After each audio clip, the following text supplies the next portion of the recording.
All right, I understand that it is hot and a little muggy. I will not keep you here for long. So if you give me your attention, I promise you this will be short. Try your best, and I'll try mine. And if you see me a little lightheaded, well, that might be it for me to sit down. The disciples were having an argument. Who's the greatest? They were walking with Jesus, teaching with Jesus, blessing with Jesus. And I don't know what, maybe when it came time for the disciples to break up into prayer groups and to pray for the people that were in the town, maybe Peter had 30 people on his prayer group and Bartholomew had 15. You know how these things go. When it came time for the singing of the songs, maybe Matthew had the prettiest voice. And everyone always praised God loudest when Matthew took the mic. You know how these things go. When it came time for feeding, maybe the best one to feed was Andrew. And Andrew's tuna fish sandwich was by far the best tuna fish sandwich. So when it came time to feed the hungry and the sick, Andrew always had the biggest line. And you know how some of these things go. So the disciples, when they were just waiting around, got themselves in a bit of an argument. Well, who's the greatest? And who knows what the content of their argument was? Maybe they did the numbers game. I brought in these many people. I saved these many souls. Maybe they did the story game. The person that I saved was the worst person in the community of Elmhurst. He's notorious, and I saved him through God's grace. I don't know how they tried to argue this, but they argued it. Jesus gets wind of their argument, and he shuts it down quickly. And he says, if you want to be greatest, you must be the servant of all. You must be the least. If you want to be first, you must be the last. If you want to be the greatest, you must be the least. Now, this is not Jesus' way of saying you must, beat yourself up and talk badly about yourself if you want to be greatest. No, it's a change in mind, a change in heart, and it's a change in perspective. If you want to be the greatest, you must serve. You must be willing to be used to do the work of God. And you must be willing to do the work without trying to be self-conscious about it and see how much praise you can get for the work that you do. You must be willing to put in the time so that God can use your gifts, your intelligence, your abilities to do the work of God, and to know that all the glory should not go back to you, but all the glory should go to God. That doesn't mean that we don't acknowledge you when you do good things. We have to. That's our life. We have to say that you did a good job, did a good job. However, the glory ultimately goes back to God.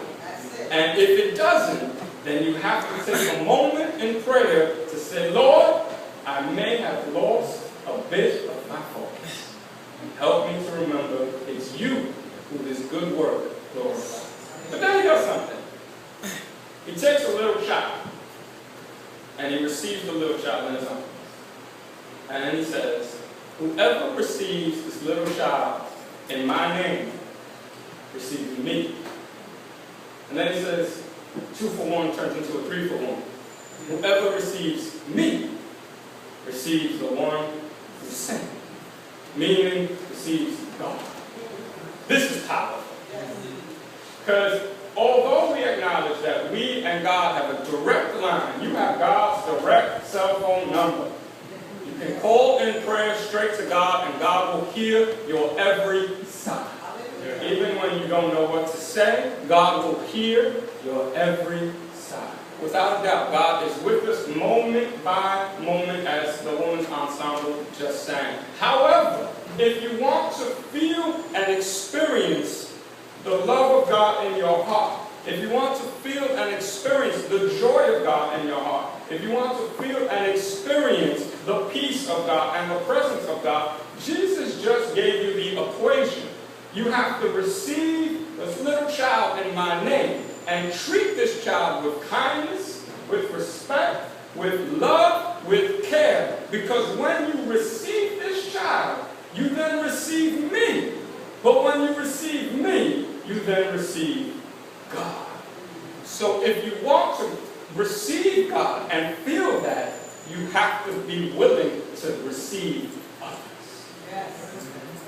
That is the equation. There's no way around it. That does not mean that you and God are not aligned or directly connected. You are. And that does not mean that you cannot pray to God and have God directly. He will. But it means if you want to know if the Lord is with you, you can close your eyes and keep praying, or you can realize what God has said is start caring and being kind and respecting and loving one another. For when you love another, you end up receiving Christ. And when you receive Christ, you end up receiving God. This past week was VBS. That's why we're doing a sermon on children and reception. And the staff of our church, even those who came just one day, it doesn't matter. Those who contributed financially, those who contributed energy, they did a wonderful thing receiving the children. It was a week of receiving children, which can be a little tough. It's not because kids are bad. It's not, well, some of them, not your children, but some of them can be rough, right? Some of them, receiving kids can be tough for one reason. And it's not because they're not intelligent. No, they are brilliantly intelligent, even for that age.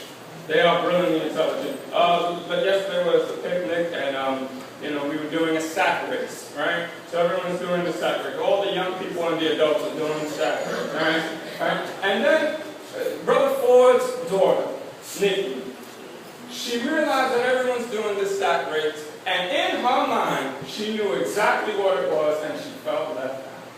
So she wanted to participate in what she saw, what everybody was doing, which was racing from one end all the way to the other end. So you want to know what this brilliant little girl did? She found herself a Target bag, because she's too small for the regular sack. She found herself a Target bag, put the Target bag in, and with the Target bag, finished the race. No one told her. No one explained it to her. No one said this is how you do the sack race. She saw it and said, hey, I know what you're doing. I want to be a part of that too. Children they get it. That's why they're hard to be around. They get it. They get what you say and how you do things, and they imitate well, but they also are very honest. Very honest. They will tell you, you have no tails. They will say, you don't smell right. They will ask you questions that are so penetrating that you didn't realize that, oh my goodness, I didn't realize someone noticed this. Because when we're adults, we learn that being an adult sometimes means following a script. A script none of us even have on paper, but we just know here. As adults, you just know not to do things. As an adult, for instance, we play silly games sometimes as adults. For instance, if I had my last piece of gum, and you're next to me, and I opened my gum, and I didn't have the wisdom to not open my gum away from you, but now I opened my gum and I saw that you saw. As adults, these are the games we play. I have to offer it to you. But you have to say no. If you don't say no, you are not a good person. And if I don't offer it to you, I am not a good person. You all know these games. So here we are with the gum, and we offer it. Would you like the last piece of gum? No, thank you. As children, they don't play those games yet. What they want, they want. What they feel, they feel. What they think, they think. What they see, they see. What they say, they mean. And to receive a child is to receive a bundle of honesty, which is why it's hard to receive a child. And what Jesus is saying is you got to receive this bundle of honesty, and you got to receive, therefore, honesty in your arms, and you got to care for this child. The child also not only is honest, but you don't know always what to do with them. A lot of times, especially in this society, children they were not just a nuisance, they were invisible. You didn't see children.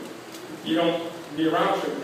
Jesus noticed an invisible person in society, and he's telling his disciples, you've got to take the invisible people in society and care for them.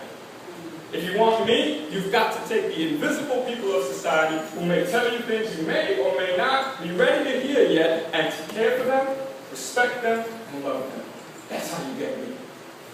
To take a child is also to take someone who is very vulnerable, physically, mentally, emotionally, but it's also to become aware of the ways we all are vulnerable, physically, mentally, and emotionally.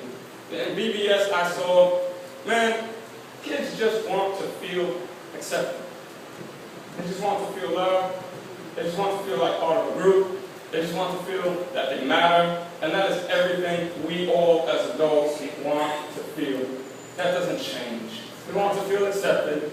We want to feel a part of a group. We want to feel like people being nice to us. We want to feel as if we matter. And children also did someone thing. I saw kids of different ethnicities, different ages. They didn't care about the social things that we care about. They just played. They learned. They talked. They were humble. They wanted to learn. And they played along with each other.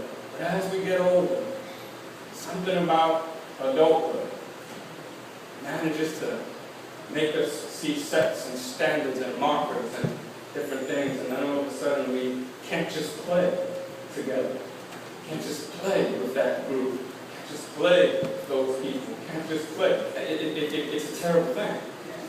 How we forget. When we accept a child, we realize all the ways that we needed to be like them. Jesus says later on, let the little children come to me, for such as these does the kingdom of God belong. So we learn from their honesty. We learn from their ability to be vulnerable. We learn from their ability to not see these social markers that don't really matter and just learn together and play together. And we learn that when we accept them and care for them, we accept Jesus. And when we accept Jesus, we accept God. This was a great week. But this is a time where we must know that when we want God to be real in our lives, there is one equation. It's learn to treat those we are around, the vulnerable, the invisible, the outcast, to treat them with respect, kindness, and love. If we want to get Jesus, we must take care of one another. In taking care of one another, we get Jesus. And getting Jesus, we get God. If we want to get God, we need Jesus. But if we want to get Jesus, we need to be our brothers and sisters. And this week, the wonderful children of VBS, they've done the thing with the hospital. They've shown what it is to give and to love one another. And so we must also. Because the equation is beautiful and flawless, but it's an equation that will give us the joy, the peace, and the love that we need. Amen.